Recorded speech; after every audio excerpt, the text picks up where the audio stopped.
आज के समय में ज्यादातर लोग अपने अपने विचारों को ही सही मानने लगे हैं। कोई कहते हैं ऐसी पूजा करो, कोई कहते हैं ऐसी साधना करो।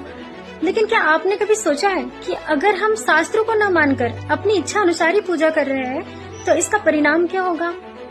इसके परिणाम के विषय में गरुड़ पुराण सारोद्धार, जो कि गीता प्रेस गोरखपुर से प्रकाशित है, इसके दूसरे अध्याय के 38वें श्लोक में बताया गया है। देखिए यहाँ पर क्या लिखा है। तुमने नित्य दान किया नहीं, गौओं के दैनिक भरण पोषण की व्यवस्था की नहीं, वेदों और शास्त्रों के वचनों को प्रमाण माना नहीं और पुराणों को सुना नहीं, विद्वानों की पूजा की नहीं। विद्वानों से तात्पर्य है तत्वदर्शी संत। इसलिए हे देही, जो तुमने किया है उन्हीं दुष्कर्मों के फल को अब भोगो। अब इससे क्लियर हो रहा है कि अगर हम शास्त्रों की बात नहीं मानते हैं तो नरक में हमें बहुत दुख भोगना पड़ेगा।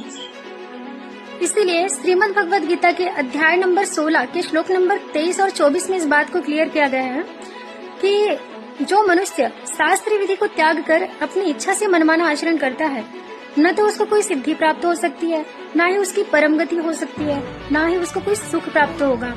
और इससे तेरे लिए इस कर्तव्य और अकर्तव्य की व्यवस्था में शास्त्र ही प्रमाण है। ऐसा जानकर शास्त्र विधि से नियत कर्म करने योग्य है। इस बात से क्लियर होता है कि हमें क्या करना चाहिए और क्या नहीं करना चाहिए। इसके लिए शास्त्र ही प्रमाण है। शास्त्रों में जो बात बताई गई है हमको उसके अनुसार ही भक्ति करनी चाहिए।